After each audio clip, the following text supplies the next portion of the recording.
il y aura des grands temps qui vont passer, que les Égyptiens vont connaître. C'était quoi? Les 7 temps d'abondance et les 7 temps de la famine.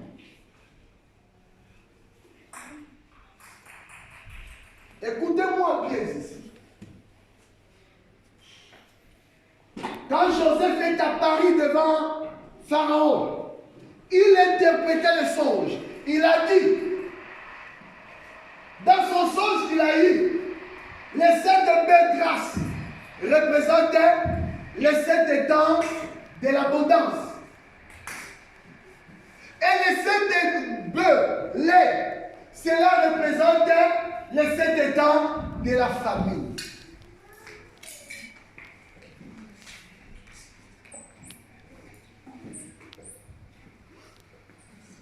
Voilà ce que Joseph a donné comme interprétation. Alors, c'est par là maintenant, Pharaon a invité Joseph à gouverner l'Égypte. Pharaon a appelé Joseph à gouverner l'Égypte. Mais bien aimé, laissez-moi vous dire, il y avait 2 temps. Le temps de la famine et le temps de la 17. Le temps de la famine devait durer combien de temps? 7 ans. Le temps de l'abondance devait durer combien de temps? 7 ans. Or, les 7 années de l'abondance, cela représente aujourd'hui les 7 églises des nations. Voilà ce que nous appelons les 7 âges de l'église. L'état de la grâce. Nous sommes dans l'état de l'abondance. Voilà pourquoi nous parlons de la grâce. Nous avons l'abondance de l'Esprit aujourd'hui. Si tu crois au Seigneur Jésus-Christ aujourd'hui, c'est aujourd'hui Dieu te donne le Saint-Esprit de Dieu. Parce que le Saint-Esprit est en abondance à Dieu, mes bien-aimés. Les 7 temps d'abondance du temps de Joseph, cela représente combien? Cela représente le temps de la grâce.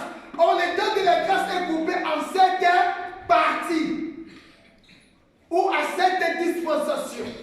Voilà le temps de la grâce que nous appelons les 7 églises.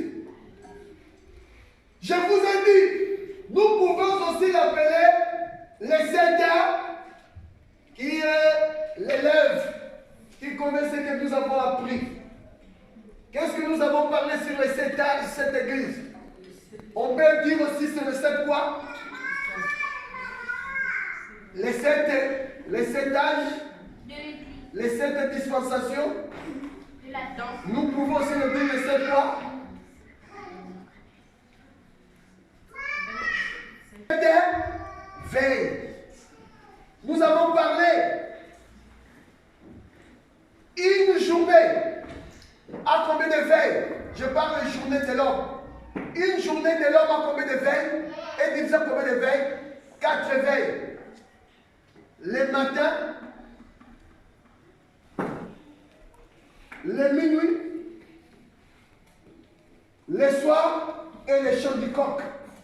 On a déjà appris ça quand on a prêché sur les 7 âges de l'église. Le chant du coq, le temps du soir, le minuit, la nuit et le jour. Mais nous avons dit c'est différent avec les jours de Dieu. Nous avons le jour de l'homme qui est divisé en 7 et 4 veilles. Mais nous avons dit pour ce qui concerne le jour de Dieu, le jour de Dieu n'est pas divisé en 4 veilles. Mais le jour de Dieu est divisé en 7 veilles. Les 7 veilles, c'est ce que nous appelons les 7 églises.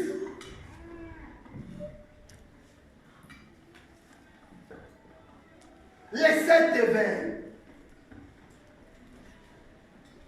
Aujourd'hui, nous avons dit nous sommes dans la 4e veille, nous sommes dans la 7e veille du jour de Dieu. Nous sommes dans la 7e veille du jour de Dieu, qui est quoi? L'église de Laodicée. Voilà les temps de la grâce.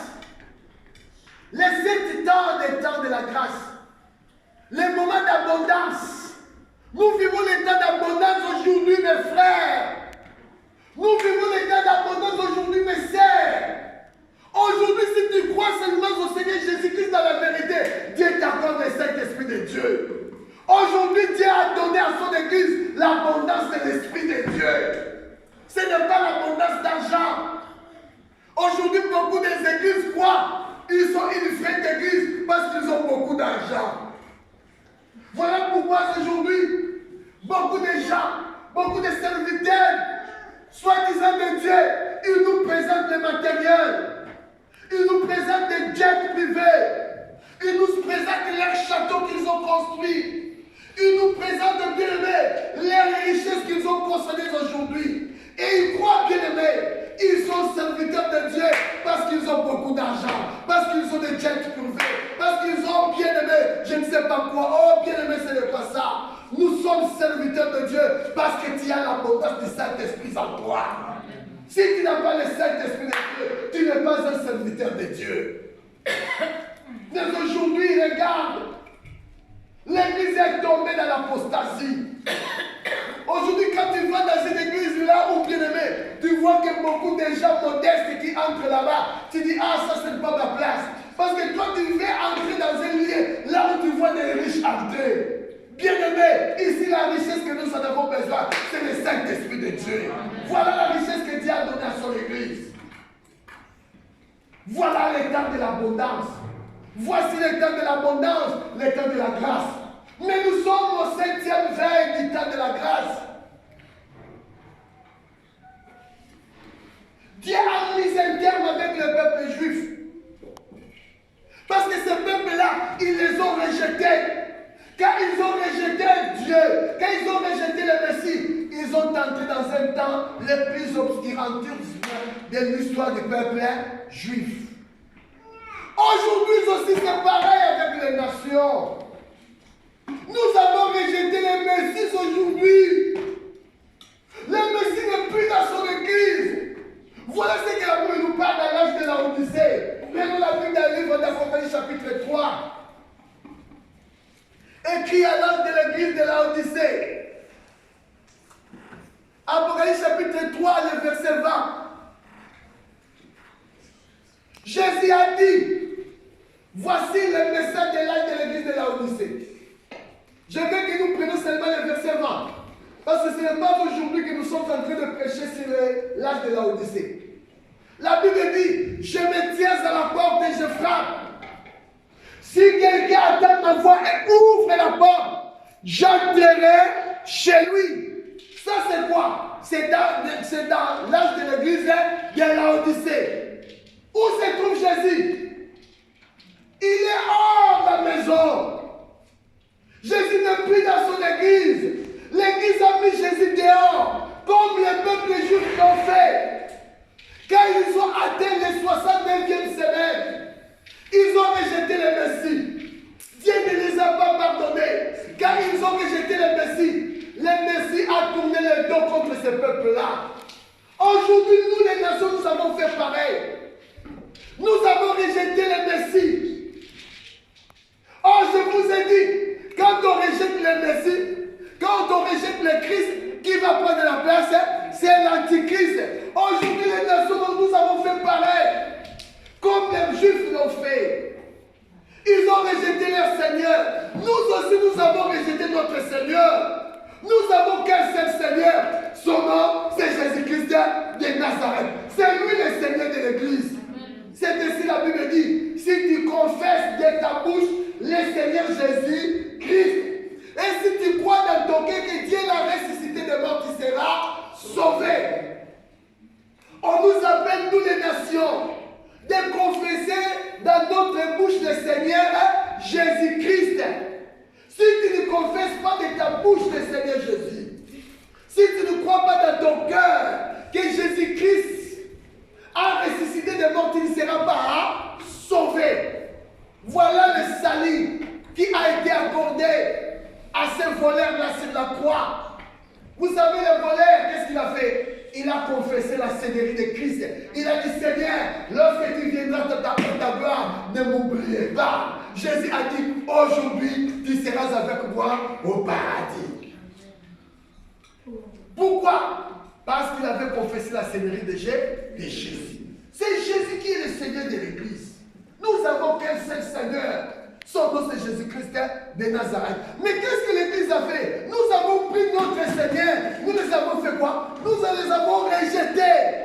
Nous les avons mis hors de sa maison.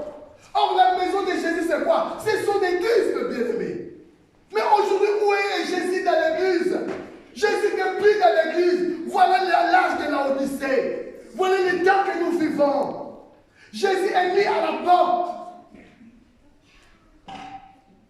Alors, je vous ai dit, quand Jésus est mis à la porte, c'est l'Antéchrist qui prend là.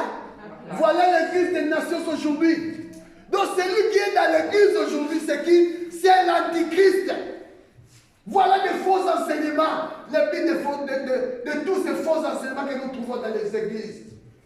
Voilà le but de tous ces faux miracles que nous trouvons dans les églises aujourd'hui. Pourquoi? Parce que Jésus ne prie dans son église. Nous les avons mis dehors.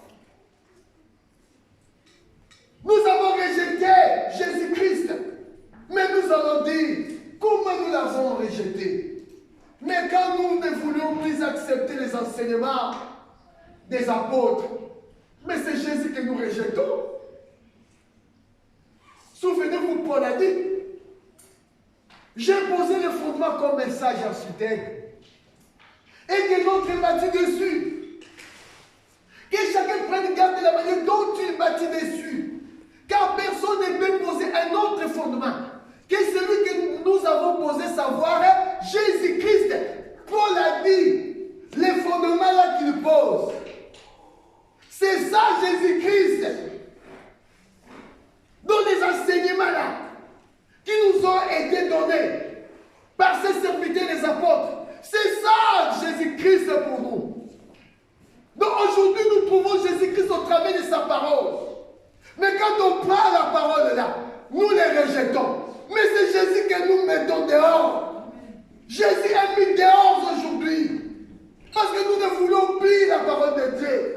Pourquoi? Parce que l'église, les gens ne pouvaient plus supporter la parole de Dieu. Voilà ce que la Bible dit. L'Esprit dit expressement que dans les derniers jours, quelques-uns ne supporteront plus la saine doctrine. Prenons la Bible dans 1 Timothée chapitre 4. 1 Timothée chapitre 4, le verset 1. Je lis au nom du Seigneur Jésus-Christ. La Bible dit, mais l'Esprit dit expressement que dans les derniers temps, quelques-uns abandonneront la foi pour s'attacher à des esprits séducteurs et à des doctrines des démons. Amen. Aujourd'hui, bien-aimés,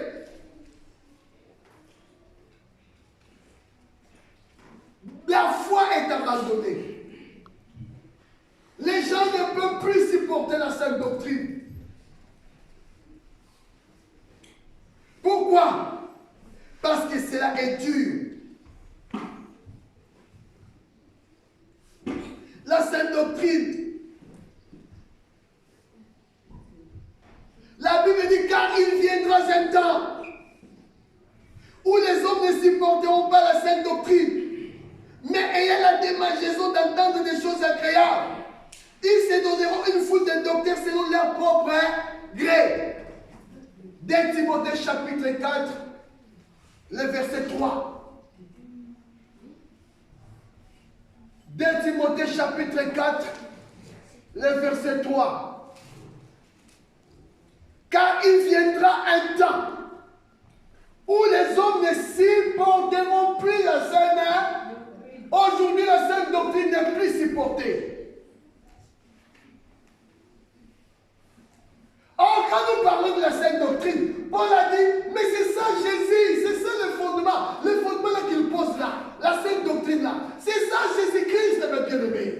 Mais aujourd'hui, qu'est-ce que l'Odyssée fait? Nous avons rejeté le Messie. Nous ne supportons plus la sainte doctrine. Parce que la sainte doctrine pour nous c'est dit. Mais bien sûr, la parole de Dieu a été toujours dit.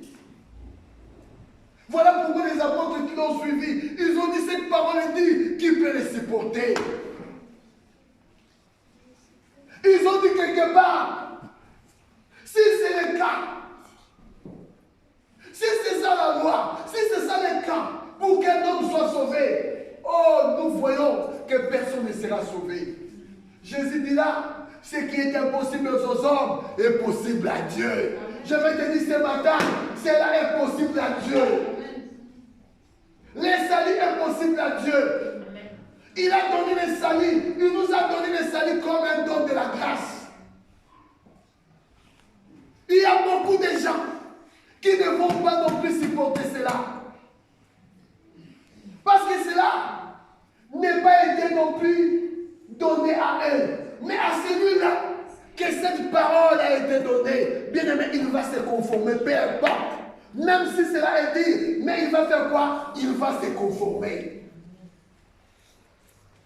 Voilà pourquoi aujourd'hui, même quand on parle à nos femmes modernes aujourd'hui, et la Bible dit, je veux que les femmes vêtues d'une manière décente avec pudeur et de modestie. Mais dans notre temps, c'est dur d'habiller d'une manière décente, d'être sous la couverture, de ne pas non plus me bien-aimer, se livrer dans des anti-valeurs aujourd'hui, dans des accoutrements sataniques que nous voyons aujourd'hui, qui exposent le corps. Aujourd'hui, bien-aimé, si une femme n'expose pas son corps, c'est comme si elle n'est pas belle. C'est comme si, c'est comme si elle est quoi? Elle ne veut plus, quoi. Voilà les choses que nous trouvons dans ces temps de la femme. Cela est dur. Mais Jésus a dit, ce qui est impossible aux hommes est possible à Dieu. Voilà ce que Laodicée a fait. Jésus est rejeté. Quand Jésus est rejeté dans l'âge de Laodicée, maintenant qui va prendre place? C'est l'Antéchrist. Donc nous sommes maintenant face à des choses. On trouve l'Antéchrist où? On trouve l'Antéchrist vers les Juifs. Et nous trouvons l'Antéchrist où encore? Vers les nations. Parce que quand les nations, les Juifs ont rejeté le Messie, c'est l'Antéchrist qui a pris la place. Et nous aussi les nations, quand Christ est rejeté, qui a pris la place? C'est l'Antéchrist. Or nous savons que deux peuples, les Grecs et les Juifs. Voilà les peuples qui composent le monde. Quand nous parlons des Grecs, c'est nous qui étions autrefois appelés païens selon notre incirconcision de la chair.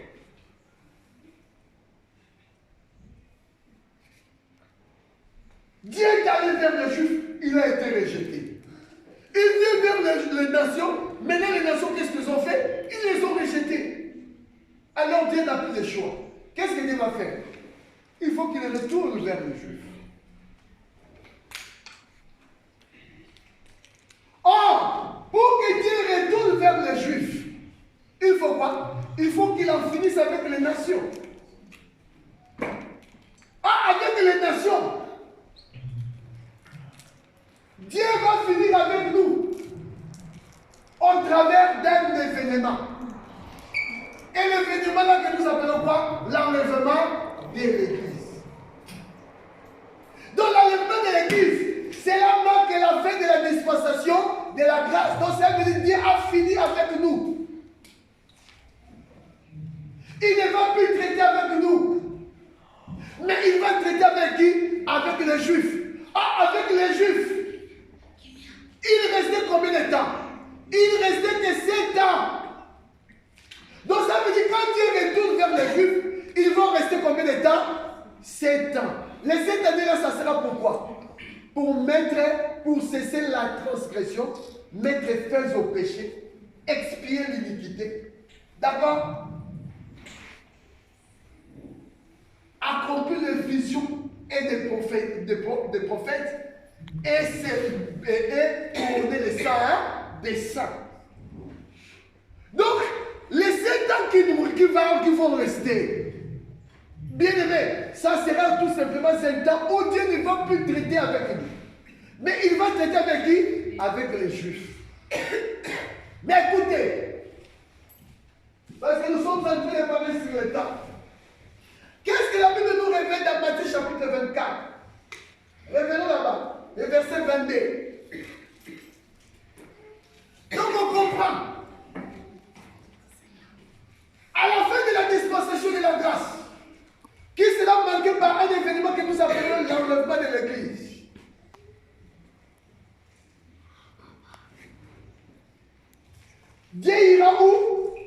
vers les Juifs. Mais quand il ira vers les Juifs,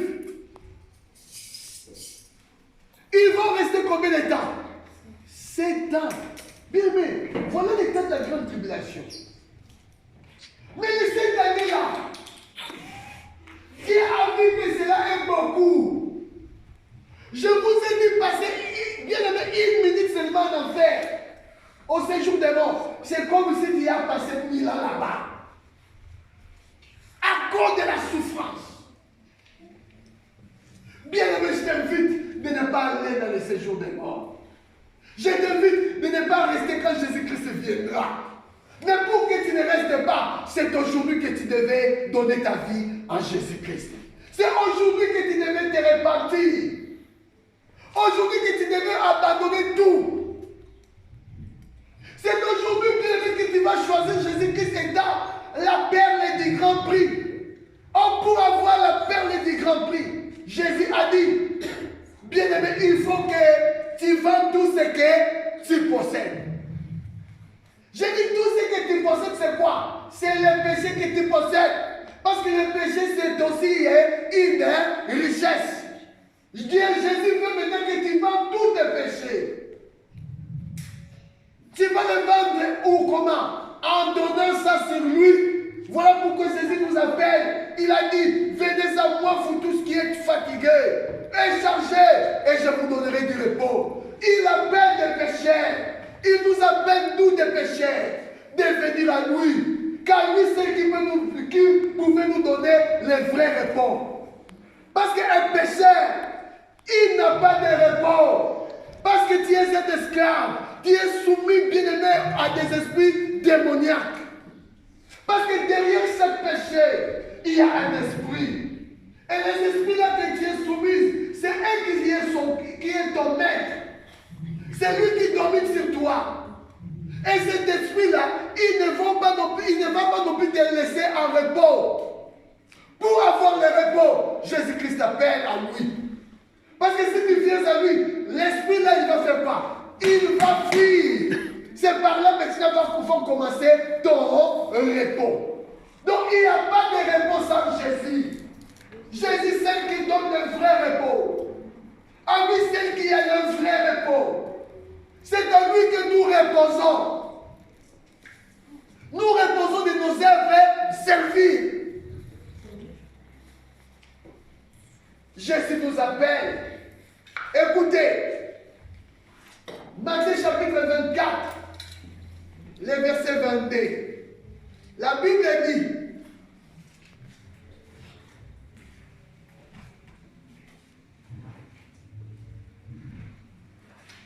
et si ce jour n'était abrégé, si je commence par là, beaucoup de gens ne vont pas comprendre. Je vais commencer par le verset 20.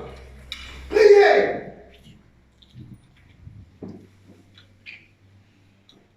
Bon, je commence par le verset 15 pour la meilleure compréhension. Je fais que la lecture. Mais nous allons exploiter que le verset 22. C'est pourquoi, lorsque vous verrez l'abomination de la désolation dont ont parlé les prophètes Daniel établi en naissance, que celui qui lui fasse attention. Alors que ceux qui seront en Judée fuient dans les montagnes.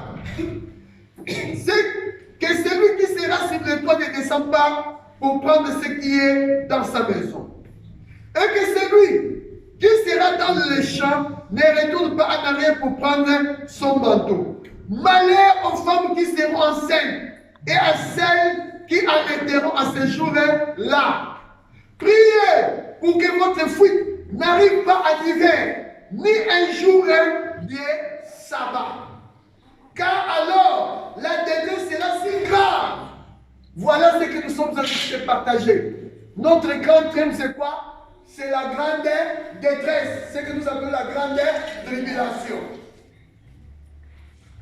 Car alors la détresse sera si grande qu'il n'y a pas eu de pareil depuis le commencement du monde jusqu'à présent et qu'il n'y en aura jamais. Jésus lui parle de la grande détresse, la souffrance qui sera dans ce temps-là. Alors écoutez, il parle maintenant dans ce temps-là de la grande détresse. Nous avons dit que la grande détresse, selon les prophéties bibliques, devait durer pendant combien de temps? 7 ans. Mais qu'est-ce que Jésus a dit ici dans le verset 22? Si ce jour n'était abrégé, personne ne serait sauvé. Mais à cause des Élis, ces jours seront abrégés. Amen. Donc Jésus a vu que les 7 années-là, bien aimés, comme si l'état-là sera terrible. Si seulement le peuple-là, si ce peuple-là ose dépasser les 7 années-là de la grande détresse, Jésus a dit quoi? Personne ne sera sauvé. Personne ne sera sauvé. Mais à cause des Élis, donc ça veut dire quoi? Au temps de la grande tribulation, il y aura aussi des Élis. Alors qui sont les Élis là? Qui vont faire en sorte que l'État soit abrégé. Parce que Dieu va abréger l'État à cause des Élis. Donc s'il n'y avait pas des Élis, l'État ne serait pas abrégé. Donc Dieu voulait d'abord faire en sorte que les 7 ans, les 7 années-là soient complets. Mais Dieu a vu que non, les 7 années-là, de la grande détresse, que la grande détresse dure pendant 7 ans. Il a dit non, non, non. Il a dit personne ne sera sauvé. Même les Élis, ils ne pourront pas être sauvés. C'est ainsi à cause de Dieu a fait quoi? Dieu a abrégé l'État. Vous voyez des choses que Dieu fait avec ses Élis. Il y a beaucoup de choses, bien aimées, que Dieu épargne cela pour ses Élis. Il a vu non, cette chose, la chose là, ce n'est pas bon pour ma fille. La chose là, ce n'est pas bon pour mon fils. Je l'épargne pour ça. Amen. Voilà la grâce. Nous sommes épargnés à plusieurs bien-aimés épreuves. Il y a d'autres épreuves, bien-aimés, on ne pourra pas non plus résister à ça. Mais comme tu es un ennemi de Dieu, qu'est-ce que Dieu fait? Dieu t'épargne à ça. Voilà, bien-aimé, la joie d'être un ennemi de Dieu. C'est ainsi la Bible dit quoi? Béni soit le Dieu de notre Père, Seigneur Jésus-Christ, qui nous a bénis de toutes sortes de bénédictions spirituelles dans les lieux célestes en Christ. En lui, Dieu nous a élis avant la fondation du monde à être saints et irrépréhensibles devant lui. Il nous a prédestinés dans son amour. Bien aimés, nous sommes le fruit de l'amour de Dieu. C'est ainsi Dieu nous épargne dans plusieurs épreuves. Il voit que non, cette épreuve-là, ce n'est pas bien pour Donat, parce qu'il ne va pas non plus résister. Alors, à cause de lui, parce qu'il est mon élu, je le parle. Voilà ce que Dieu fait. Voilà des choses qui vont arriver aussi dans ce temps de la grande détresse. La grande détresse est proclamée pour combien de temps? 7 ans. Mais comme il y aura des élus qui seront là, Dieu a dit les 7 ans est bon, beaucoup. Qu'est-ce que Dieu a fait? Il a dit quoi? Il va abréger les temps. Or, nous avons vu avec Joseph, la grande détresse a duré pendant combien de temps? 7 ans. Les 7 ans de la famille. Cela représente les 7 années de la 17. Qui est quoi? Qui est une préfiguration de la grande tribulation. Vous comprenez?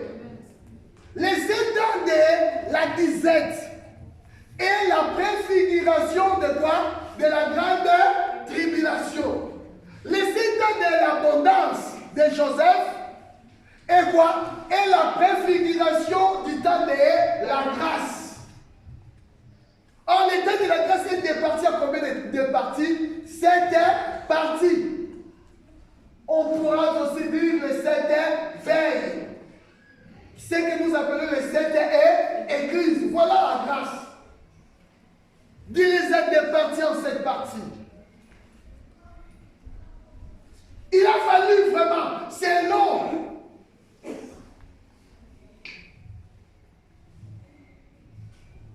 La parole de Dieu, il a fallu que la grande tribulation dure pendant 7 ans. Voilà les 1 semaine qui reste pour qui? Pour l'impie. Il va régner sur le monde entier. Mais Dieu a dit non.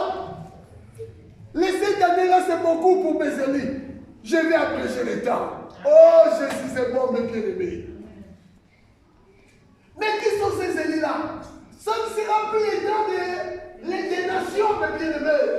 Les élus-là, ce ne sont pas les élus des nations. Parce que les élus des nations, ils sont déjà allés dans la gloire. Parce que quand la grande tribulation va débuter, bien aimé, à ce moment, l'église ne sera plus là. L'épouse du Seigneur ne sera plus là. Parce qu'aussi longtemps l'épouse est là, l'impie ne va pas non plus se manifester, se révéler. Parce que l'épouse empêche, d'accord, l'impie de faire quoi? De se révéler, de manifester. Est-ce que nous comprenons? Alors quand l'épouse de Jésus-Christ, il est dans la gloire, c'est par là maintenant vont débuter quoi? La grande tribulation. Mais qu'est-ce que Daniel a dit dans le verset 27? Retournez encore là-bas. Daniel chapitre 9, verset 27. Il y a quelque chose de très important que nous voulons voir là-bas. Daniel chapitre 9, verset 27. Écoutez ce que la Bible dit.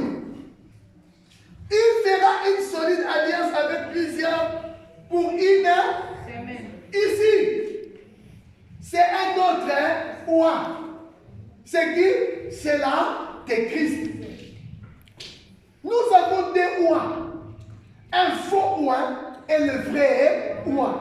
Le véritable oint, c'est Jésus-Christ de Nazareth. Lui, il était déjà retranché à la fin du 62e semaine.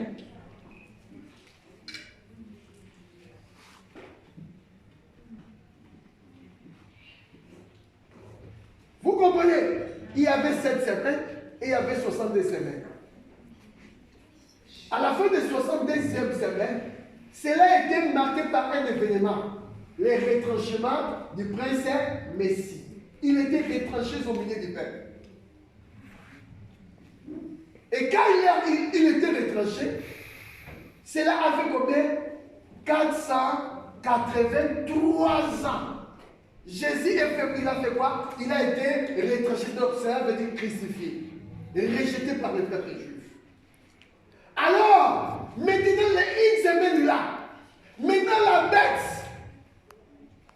au lieu qu'il entre directement en scène, quand le Messie est retranché, il ne pouvait pas entrer. Pourquoi? Parce que c'était le temps où l'église a commencé. C'était le temps où l'épouse a entré en scène. Et l'épouse l'empêche de manifester. Alors quand l'épouse ira maintenant, c'est par là maintenant entrera quoi? L'impie. Mais quand il entrera, la Bible dit quoi? Il fera une solide alliance avec plusieurs pendant une semaine. On parle de quoi? Une solide alliance avec plus. Là, ça va nous amener quoi? À ce que nous appelons le nouvel ordre mondial. Voilà, bien aimé, ce que nous appelons le solide alliance que l'impie va faire. Il va faire ça avec toutes les nations. Une solide alliance. Mais les solides alliances là, ça va durer combien de temps? Une semaine. Voilà le gouvernement de ce que nous appelons le nouvel ordre mondial. C'est un gouvernement bien aimé qui vont prendre maintenant les atouts. Quand l'épouse du Seigneur ne sera plus là. Aussi longtemps l'épouse du Seigneur sera là. Bien aimé, le gouvernement là, il faut aussi avoir du mal à fonctionner. Oh, nous servons Jésus. Voilà ce que nous empêchons. Les ennemis de Dieu, l'épouse du Christ empêche beaucoup de choses dans ce monde. Il y a beaucoup de choses, beaucoup d'événements. Cela ne se déroule pas à cause de l'épouse du Christ. Voilà pourquoi nous disons que nous avons la joie d'être son épouse. Et aujourd'hui, les nations, le monde, vous savez quoi? Ils profitent par rapport à nous parce que nous sommes les seuls du monde. Ni de nous, le monde sera déjà pourri. Oh, mes bien-aimés. Ni de nous, le monde sera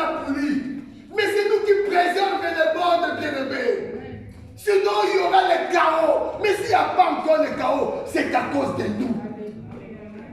Mais quand nous ne serons plus là, bien aimés, c'est par là maintenant les chaos vont faire quoi? Vont installer dans ce monde. C'est par là viendra le chaos.